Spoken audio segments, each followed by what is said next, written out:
Este exemplo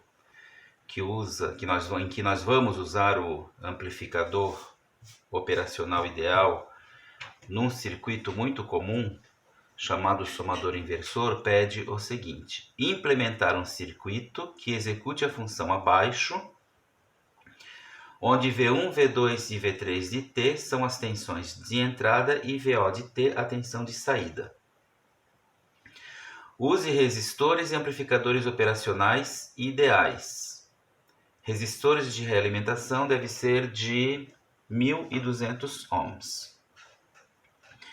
Quando o problema fala para nós utilizarmos amplificadores operacionais ideais, significa que não há qualquer limitação para o amplificador operacional em termos de tensão de alimentação, portanto ele nunca vai saturar. A gente não tem que se preocupar com mais VCC e o menos VEE de alimentação. A função que ele pede para que a gente implemente é essa daqui: VO de T igual a mais 12 vezes V1 de T, menos 8 vezes V2 de T, menos 16 vezes V3 de T, dividido por 4. Quando nós temos uma função assim, cuja saída é composta pela contribuição de várias entradas, cada uma multiplicada por um número, sugere que se use este circuito aqui. Este circuito aqui, que eu já desenhei com 3 entradas, porque eu estou vendo que tem V1, V2 e V3 aqui, e uma saída que é o VO, ele cumpre esta função aqui, ó. O VO é uma contribuição da entrada V1 multiplicado por RF sobre R1, mais uma contribuição da entrada V2 multiplicada por RF sobre R2, mais uma contribuição da entrada V3 multiplicada por RF sobre R3, certo? Só que, como ele é um amplificador inversor, essas parcelas aqui são todas negativas. Então, vamos tentar desenhar esta função para que fique mais parecida com esta. Então, eu posso desenhar esta função aqui da seguinte maneira: VO de T é igual. Vejam, esse 4 divide tudo, então eu posso escrever mais 12 vezes V1 de T sobre 4, menos 8 vezes V2 de T sobre 4, menos 16 vezes V3 de T sobre 4. Então vejam, a função que nós queremos tem o primeiro termo positivo, o segundo e o terceiro negativos. E aqui o primeiro é negativo, então a função não é bem igual. Mas em relação às tensões de entrada e aos ganhos é muito parecido. A diferença é o seguinte, que enquanto aqui o numerador é tudo igual, vai ser a mesma resistência, o RF, que foi dito inclusive que é 1.200 ohms, né?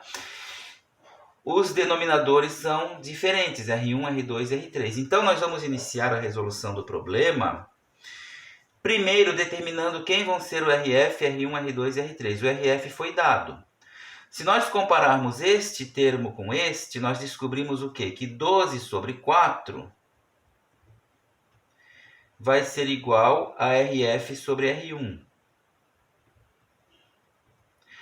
Então, o R1 vai ser igual, passando o R1 para lá e o 12 para cá, RF sobre 12, e o 4 que está dividindo passa para lá multiplicando, vezes 4.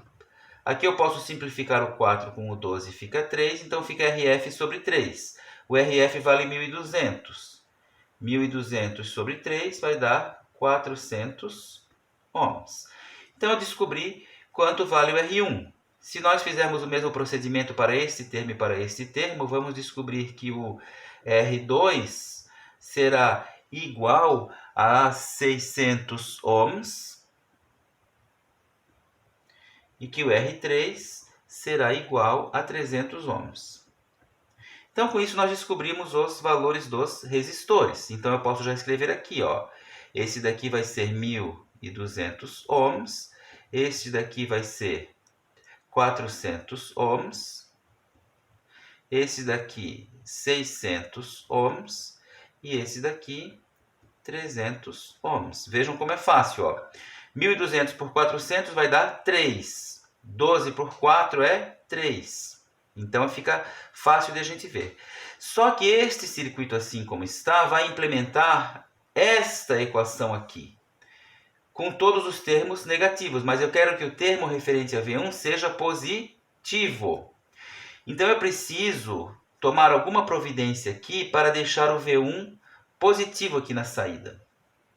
Então, uma sugestão é que nós multipliquemos essa entrada por menos 1. E a gente faz isso assim, ó, inserindo aqui menos mais, aqui um RF, que tem que ser 1.200, que nós já vimos que o RF para qualquer operacional usado tem que ter o RF de 1.200. E aqui nós queremos, então, um R, que eu vou chamar só de R, 1.200 ohms também, porque eu quero que o ganho seja menos 1. E aqui sim nós vamos aplicar o V1 de T. Então vamos agora tentar, olhando para o circuito, descobrir qual é a equação do VO de T. Vamos fazer isso aqui. VO de T. Então vamos lá. O que é que eu tenho aqui? Vou esquecer isso daqui. O V1 agora está aqui. Este circuito aqui dá para este sinal um ganho de menos RF por RI. Portanto, o ganho desse circuito aqui é menos 1.200 por 1.200 menos 1. Então, V1 vezes o ganho do circuito, V1 vezes menos 1, vai dar aqui menos V1 de T. Então, aqui eu tenho menos V1 de T, aqui V2 de T e aqui V3 de T. Agora, qual é o ganho que este circuito aqui dá para esta entrada? Bom, então, esta entrada que é menos V1 de T será multiplicada por menos RF por RI, menos 1.200 sobre 400. Esta outra entrada aqui será menos RF por R2, 1.200 por 600, vezes V2 de T. Finalmente, essa terceira entrada, menos RF por R3, menos 1.200 por 300, vezes V3. Então, vamos reescrever essa equação. VO de T é igual, menos com menos vai dar mais. 1.200 por 400, eu posso escrever que é 12 por 4. Basta cortar os dois zeros. Certo?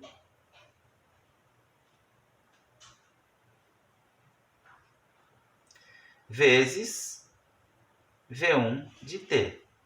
Menos 1.200 por 600, eu posso simplificar e dizer que é 8 por 4. Vezes V2 de T. Menos 1.200 por 300, eu posso simplificar e dizer que é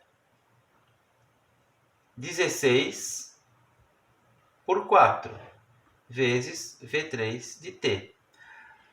Agora vejam, como essas frações todas têm o mesmo denominador, eu posso dizer que o VO de T é igual a mais 12 vezes V1 de T, menos 8 vezes V2 de T, menos 16 vezes V3 de T. Tudo isso dividido por 4.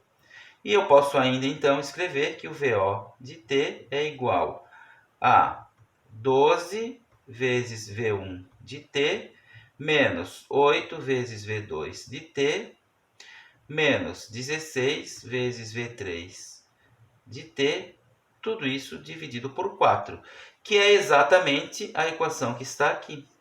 Então, eu estou provando para vocês que o circuito executa esta função, este circuito aqui.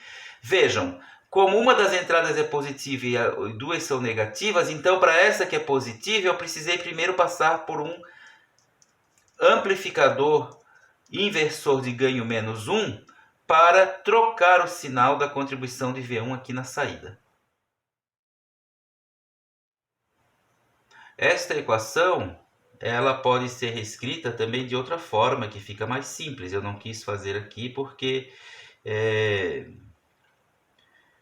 eu queria demonstrar que esse circuito faz essa equação que é igual à equação dada. Mas se a gente já aqui faz que 12 por 4 é 3, então esse circuito está cumprindo o seguinte: V0 de t é igual 12 por 4 é 3, 3 V1 de t, 8 por 4 é 2, menos 2 V2 de t, 16 por 4 é 4, menos 4 V3 de t.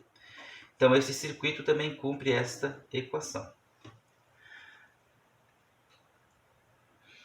Existem possibilidades de a gente resolver este problema. Pode ter outro circuito também feito com amplificadores operacionais ideais que cumpram a mesma função. Aí fica a cargo de vocês pensarem e da criatividade de vocês. Ok? Então era isso que eu queria demonstrar para vocês, para esclarecer um pouco mais essa questão do amplificador somador inversor e as possibilidades que ele tem de implementação de circuitos que executam operações matemáticas com sinais presentes às entradas e oferecem essas operações na saída VO de T.